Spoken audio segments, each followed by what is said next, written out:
Hello बच्चों, कैसे हैं? आशा आप लोग बहुत अच्छे हैं। तो आज का हमारा विषय है क्लास 11 ऑर्गेनिक केमिस्ट्री।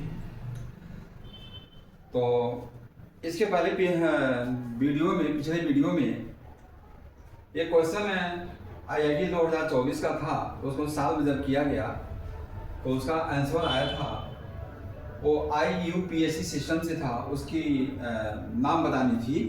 तो हम लोग उसको जाने थे कि उसका नाम क्या आया। मुझे मिला था 2,5,6 ट्राइमेथिल ऑक्टेन था। ठीक है। तो कभी कभी क्वेश्चन है इसका उल्टा भी पूछ लेता है। तो आज हम ये जानने की कोशिश करेंगे ये जो आंसर आया था। तो अब ये क्वेश्चन आए कि IUPAC नेम दिया गया है, इसका स्ट्रक्चर लिखो। तो हम कैसे लिखेंगे? ठीक, तो कैसे स्ट्रक्चर लिखेंगे? क्योंकि क्वेश्चन दो, देखिए क्वेश्चन है दो तरह से आता है। या तो उसका नाम दिया रहेगा, बोलेगा कि इसका स्ट्रक्चर बनाओ, या स्ट्रक्चर दिया रहेगा, बोलेगा कि इसका नाम लिखो। ठीक, तो सीधी सी बात है, किसी चीज़ को समझने के लिए जब तक हम उसके विरोधी को नहीं जानेंगे कि विरोधी क्या बोल रहा है, अपोजिट है वो क्या बोल रहा है, तो तक हम उस क्वेश्चन को हम सॉल्व नहीं कर पाएंगे और हमारा जो डाउट रहता है वो क्लियर नहीं हो पाता है।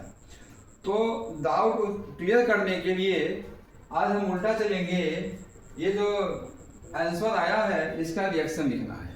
ठीक, IIT 2024 में क्वेश्चन आया हुआ है।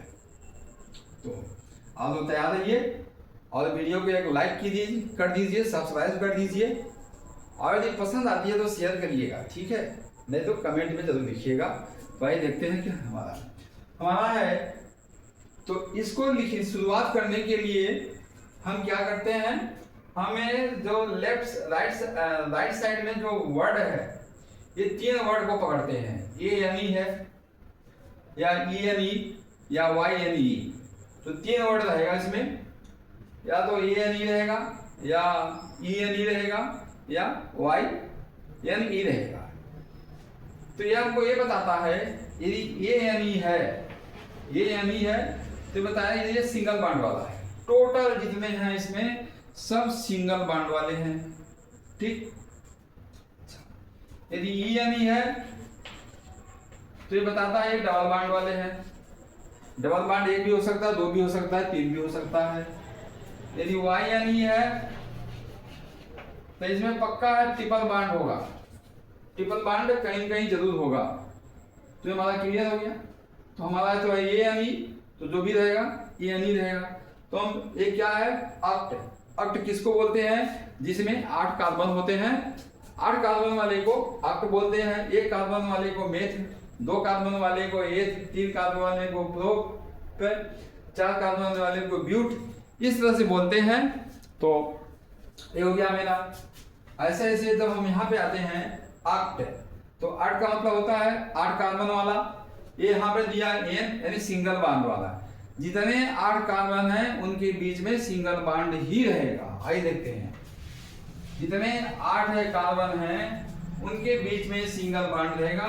तो हम फटाक से हम क्या करेंगे, 1 carbon, 2 carbon, 3 carbon, 4 carbon, 5 carbon, 1 2 3 4 5 6 carbon, 7 carbon, 8 carbon लिख दिया।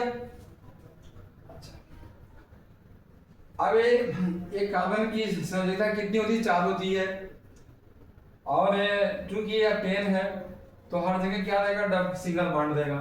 तो हम क्या करेंगे, इसको चारों तरफ बॉन्ड लिख देते हैं। इधर भी, इधर भी, इधर भी, इधर भी, इधर भी, इधर भी, इधर, इधर, इधर, इधर, इधर, इधर, इधर, इधर, इधर, बॉन्ड लिख दिया। अब बॉन्ड किसका है? हाइट। ये बॉन्ड दो में से किसी एक का है।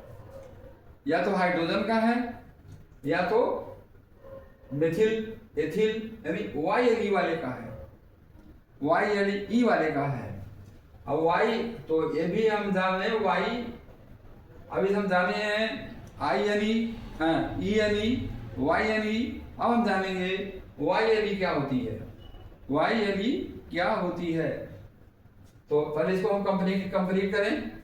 तो यहाँ पे एक हाइड्रोजन, यहाँ एक हाइड्रोजन, यहाँ एक हाइड्रोजन, जहाँ जहाँ है वहाँ पर आप हाइड्रोजन लिख दीजिए।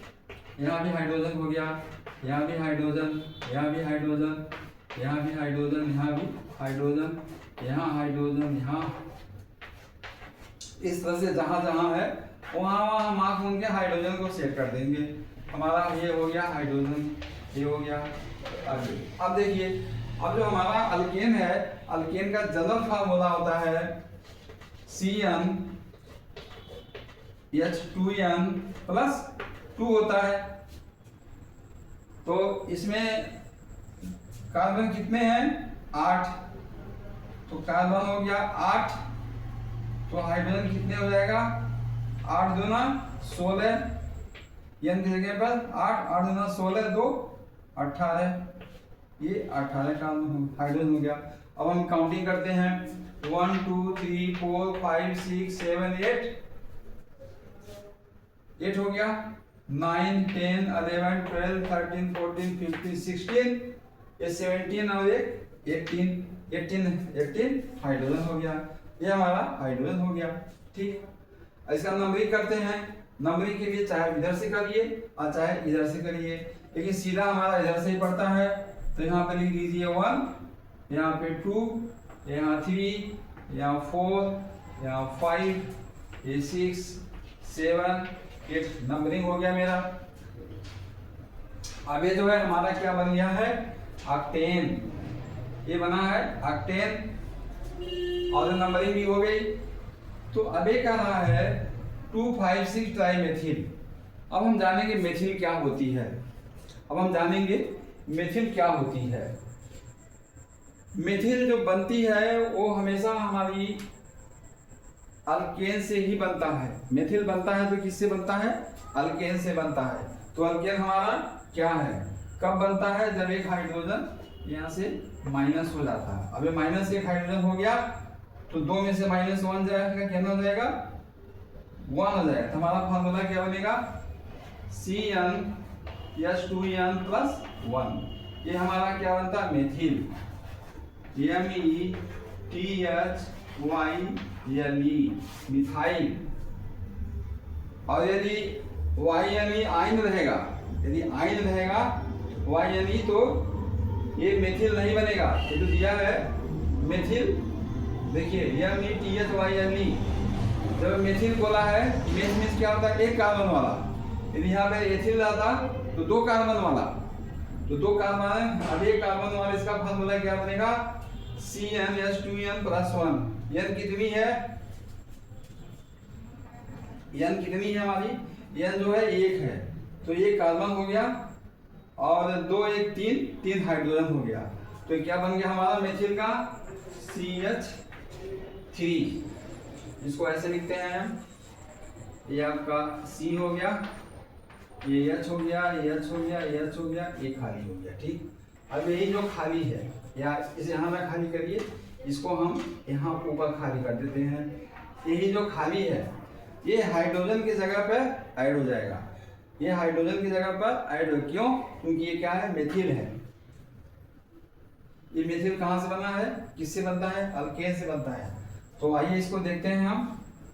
जहां जहां, क्योंकि ये ट्राई मेथिल है, ये MET मिथाइल, इसको मिथाइल बोलते हैं और हिंदी में मेथिल बोलते हैं। मेथिल, एथिल, प्रोपिल, ब्रोमिल, इस तरह से। तो हम मिस्टेक कहाँ करते हैं? कहीं यदि हम इन बोल देंगे, वाइन, मिथाइल, इथाइल, तो ये मिस्टेक हो जाएगा। इसलिए यहाँ पे एल का प्रयोग करते हैं, इसका ध्यान रखना है।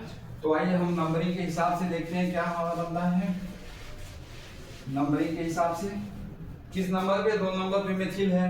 तो हाइड्रोजन को हम, ये हाइड्रोजन निकल गया, जब हाइड्रोजन निकल गया मेथिल यानी CH3, फिर 5वें नंबर पर है, ये देखिए 5वां नंबर है, हाइड्रोजन निकल गया फार्मूले के अनुसार, यहाँ बन गया CH3।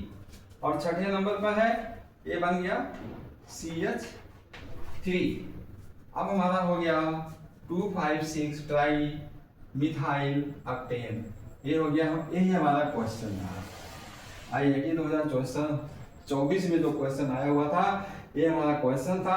इस क्वेश्चन को मैंने इसका नाम IPOC से नामकरण किया तो ये आया 2,5,6 डाइमेथाइल ऑक्टेन। और जब इसका मैंने इसका स्ट्रक्चर बनाया तो इसका स्ट्रक्चर ये बना, राइट। जब हम अपोजिट को जानेंगे और उसकी भी आंसर निकालेंगे, जैसे आंसर हो ये तो इसकी आंसर ए हुआ और इसका आंसर ए हुआ, तो दोनों में से कोई क्वेश्चन आ सकता है, पूछता है। एक साल पूछेगा कि इसका नॉमेनक्लेचर बताओ, फिर पूछेगा इसका स्ट्रक्चर बताओ। है दोनों IUPAC सिस्टम के बेस पर ही है। तो आशा है यदि आप लोगों को पिछली वीडियो समझे होंगे तो ये वीडियो भी समझ में आ गई होगी। तो इसलिए चैनल को लाइक कीजिए, सब्सक्राइब कीजिए, और ये समझ में आई है तो इसको शेयर कीजिए, नहीं आई है तो कमेंट बॉक्स में जरूर लिखिए। Thank you everyone.